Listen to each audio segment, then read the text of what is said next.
সম্প্রতি আপনারা দেখেছেন যে একজন কৃষ্ণাঙ্গ মানে একজন কালো মানুষ হাবাসি বেলাল রাদিয়াল্লাহু তাআলা আনহু যেমন কালো ছিলেন, এরকম কালো একজন ব্যক্তি রাসূল আকরাম সাল্লাল্লাহু আলাইহি ওয়াসাল্লামের রওজা মুবারকের পাশে দাঁড়িয়ে একটা খুঁটির মতো বিমের সাথে হেলান দিয়ে সে রওজার দিকে তাকিয়ে কাঁদতেছে।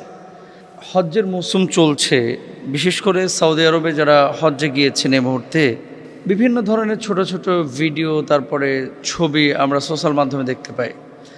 এবং মুমিনের হৃদয়ে সবার কিন্তু একটা আকাঙ্ক্ষা আছে যে আল্লাহ বাইতুল্লাহ যেন একবার জিয়ারত করতে পারি, আপনার হাবিবের রওজার পাশে দাঁড়ায় যেন একবার আমরা সালাম পেশ করতে পারি। সৌদি আরবের হারামাইন শরীফাইনের বিভিন্ন ভিডিও এবং আমাল ইবাদতগুলো প্রকাশ করে থাকে বিভিন্ন গণমাধ্যম, বিশেষ করে রাষ্ট্রীয় গণমাধ্যমগুলো। আপনারা হয়তো এটা অনেকেই জানেন। তো এই যে কালো মানুষটির কান্না রাসূল আকরাম সাল্লাল্লাহু আলাইহি ওয়াসাল্লামের রওজার দিকে তাকিয়ে, এই ছবিটা সারা বিশ্বে কিন্তু আলোড়ন তৈরি করেছে। সে যে কাঁদতেছিল, এই কান্নাটা কেন কেঁদেছে?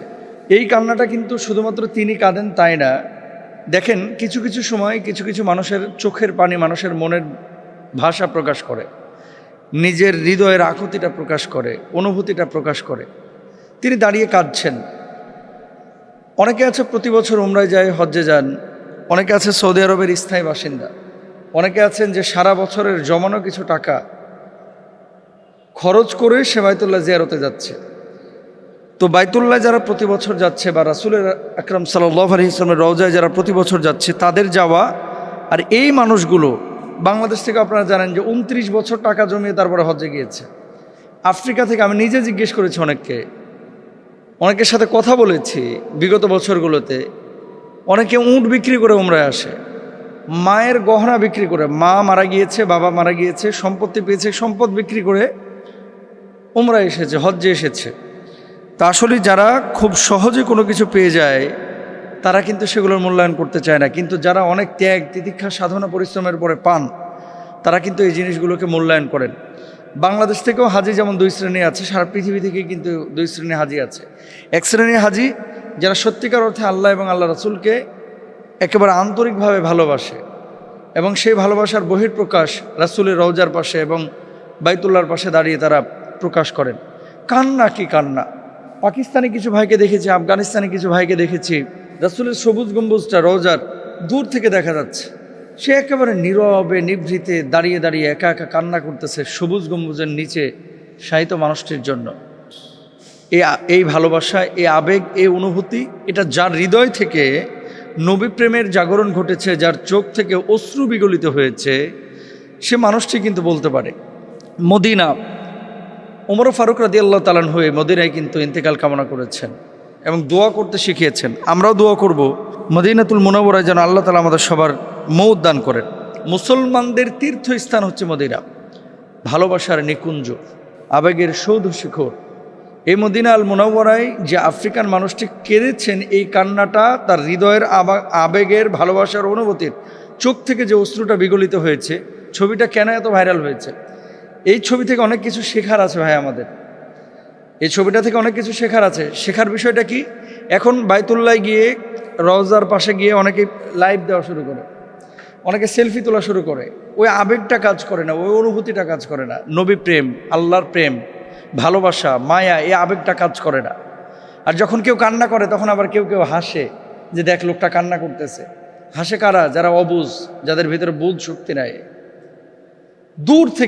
দূর থেকে কান্না করে অনেকে। মানে ওই যে সবুজ গম্বুজ দেখা যাচ্ছে, বিদায়ের সময় আমি নিজে দেখেছি অনেকে গড়ে গড়ে কান্না করে যে আল্লাহর হাবিব চলে যাচ্ছে, আর জানি না আপনার রওজার পাশে এভাবে দাঁড়িয়ে আমি সালাম দিতে পারবো কিনা। তো এই আবেগ অনুভূতিগুলো এটা প্রত্যেকটা মানুষের ভাই থাকা উচিত। রাসূল আকরাম সাল্লাল্লাহু আলাইহি ওয়াসাল্লামের ইন্তেকাল হয়েছিল কোথায়? আমাদের আয়েশা সিদ্দিকা রাদিয়াল্লাহু তাআলা আনহার ঘরে। তো নবীদের একটি নীতি হচ্ছে, নিয়ম হচ্ছে, যে জায়গায় নবীরা ইন্তেকাল করবে ঠিক সেই জায়গাতেই নবীদেরকে দাফন করা হবে। আমাদের আয়েশা সিদ্দিকা রাদিয়াল্লাহু তাআলা আনহা তিনি তার ঘর ছেড়ে দিয়েছিলেন। নবীজির ইন্তেকাল সে ঘরে হয়েছিল এবং এই ঘরটাকে নবীজির রওজার জন্য নির্ধারিত করা হয়েছে। দেখেন আল্লাহর হাবিবের মানে রওজার পাশে এক পাশে আবু বকর শোয়া, আর এক পাশে ওমর রাদিয়াল্লাহু তাআলা আনহু শোয়া, আর একটা জায়গা কিন্তু খালি আছে। এই জায়গাটায় কে শোবে জানেন আপনারা? অনেকে হয়তো জানেন না। হযরত ঈসা আলাইহিস সালাতু ওয়াস সালামের কবর হবে এখানে, এই জন্য জায়গাটা খালি রয়েছে। এখন কতটা মায়া মমতা ভালোবাসার স্থান এটা দেখেন। একদিকে মসজিদে নববী, আরেকদিকে নবীজির রওজা, আরেকদিকে আবু বকর রাদিয়াল্লাহু তাআলা আনহু শায়িত, আরেকদিকে ওমর রাদিয়াল্লাহু তাআলা আনহু শায়িত। ফাঁকা যে স্পেস বা জায়গাটা আছে সেই জায়গাটা আবার ঈসা আলাইহিস সালাতু ওয়াস সালামের জন্য নির্ধারিত। তো আবেগ তো এমনি এমনি আসে না, অনুভূতিটা তো এমনি এমনি তৈরি হয় না। রাসূল আকরাম সাল্লাল্লাহু আলাইহি ওয়াসাল্লামের রওজা যে জিয়ারত করলো, নবীজি সাল্লাল্লাহু আলাইহি ওয়াসাল্লাম ইরশাদ করেন যে আমার রওজা জিয়ারত করলো তার জন্য আমার সুপারিশ ওয়াজিব হয়ে গেল। সুবহানাল্লাহ বলেন। আল্লাহর হাবিব সাল্লাল্লাহু আলাইহি ওয়াসাল্লাম আরও বলেছেন যে হজ করলো কিন্তু আমার রওজা জিয়ারত করলো না, সে আমার প্রতি জুলুম করলো। আপনারা জানেন না হয়তো বা অনেকে, আপনাদেরকে একটা তথ্য দিই।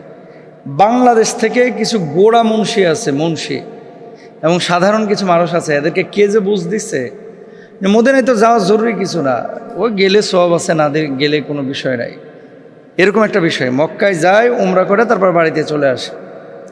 লা ইউমিনু আহাদুকুম হাত্তা আকুনা হাব্বা ইলাইহি মিন ওয়ালিদিহি ওয়া ওয়ালাদিহি ওয়ান নাসি আজমাইন।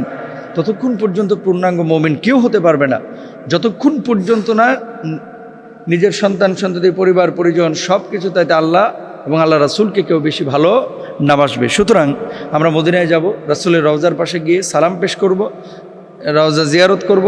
এর পাশেই কিন্তু রওজাতুম মিন রিয়াজিল জান্নাহ, পৃথিবীর একমাত্র স্থান যে জায়গার মাটিটাও জান্নাতি মাটি। সুবহানাল্লাহ। এই রওজাতুম মিন রিয়াজিল জান্নাহর মধ্যে 2 রাকাত নামাজ যদি পড়তে পারেন, আপনার যেতে ভালো ভাগ্যবান কপালওয়ালা আর কি থাকতে পারে। তো আফ্রিকার যে কৃষ্ণাঙ্গ মানুষের এই ছবিটা সোশ্যাল মাধ্যমে ভাইরাল হয়েছে বা ছড়িয়ে পড়েছে, তার কান্না অনেক কিছু আমাদেরকে শেখায়। অত শিক্ষিত মানুষ না, অত ধনী মানুষ না, কিন্তু তাদের আবেগ অনুভূতি এটা হাজারো কোটিপতির চাইতে অনেক বেশি উত্তম। তারা সেলফিবাজি করে না, ভিডিও কলে রেখে তফ করে না। এই যে দাঁড়িয়ে নীরবে কাঁদতেছে, বলতেছে, আল্লাহর কাছে ক্ষমা চাচ্ছে, নবীজির কাছে মাফ চাচ্ছে। কিসের মাফ? যে আপনার সুন্নাহগুলো আমরা আদায় করতে পারতেছি না, আপনার সাথে আমরা বেয়াদবি করতেছি, ওগো নবীজি আপনি আমাদের জন্য কষ্ট নিয়েন না, এভাবে বলতেছে। মাফ তো আমরা আল্লাহর কাছে চাইব। তো যাই হোক, আল্লাহ তাআলা আমাদেরকে শেখার তৌফিক দান করুন এবং তাদের মতো আবেগ অনুভূতি দ্বীনের কল্যাণে, দ্বীনের জন্য সবাইকে গ্রহণ করার তৌফিক দান করুন। ইচ্ছেগুলো পবিত্র করেন, স্বপ্নগুলো ইনশাআল্লাহ একদিন পূর্ণ হবে। অবৈধ কোনো স্বপ্ন আপনারা দেখবেন না এবং ইচ্ছাটাকে পবিত্র রাখবেন। ইচ্ছা বুঝছেন? ইচ্ছার সাথে সম্পর্ক কার? হৃদয়ের। আপনি যখন একটা কাজ করবেন, এই কাজটা কোত্থেকে, মানে প্রথমে আপনার হৃদয়টা সিগন্যাল দেয়, কর্পটা সিগন্যাল দেয় আপনার ব্রেনে, আপনার মস্তিষ্কে। সেখান থেকে কিন্তু আপনি কাজটা করার জন্য প্রস্তুতি নেন, আপনার ভিতরে স্পিড তৈরি হয়, আপনার ভিতরে স্পৃহা তৈরি হয়। এই জন্য আমাদের প্রত্যেকটা মানুষের প্রথমে ইচ্ছেগুলো পবিত্র হতে হবে। আপনি তো শুধু ইচ্ছে পোষণ করেন, বাইক কিনবেন, ইচ্ছে পোষণ করেন আমার যদি ভালো একটা গার্লফ্রেন্ড থাকতো, আমার যদি একটা ভালো বয়ফ্রেন্ড থাকতো। এগুলো কিন্তু পবিত্র ইচ্ছা না ভাই। পবিত্র ইচ্ছা কি? আমি মানুষ হব। পবিত্র ইচ্ছা কি? আমি মানুষের উপকার করব। পবিত্র ইচ্ছা কি? জীবনে কোনো মানুষের ক্ষতি করব না। পবিত্র ইচ্ছা কি? মানুষের উপকার করতে না পারলেও আমার দ্বারা কোনো মানুষের ক্ষতি হোক, এটা আমি কখনো করব না। পবিত্র ইচ্ছা কি? আমি আমার বাপ মাকে ভালোবাসবো। পবিত্র ইচ্ছা কি? আমি কোনোদিন নামাজ কাজা করব না। পবিত্র ইচ্ছা কি? আমি কখনো হারাম খাবো না। পবিত্র ইচ্ছা কি? আমি কখনো আল্লাহ রাসূলের পথ থেকে বিপদগামী হব না। এই ধরনের ইচ্ছে করেন এবং আল্লাহর কাছে বলেন, পৃথিবীতে আপনি সব পেলেন, আল্লাহকে পাইলেন না। ঘোড়ার ডিম কোনো লাভ নাই। পৃথিবীতে আপনি কিচ্ছু পান নাই, কিন্তু আল্লাহর সন্তুষ্টি পেয়েছেন। আপনার চাইতে সফল কাম এই পৃথিবীতে আর কেউ নাই। আল্লাহ বুঝদান করুন।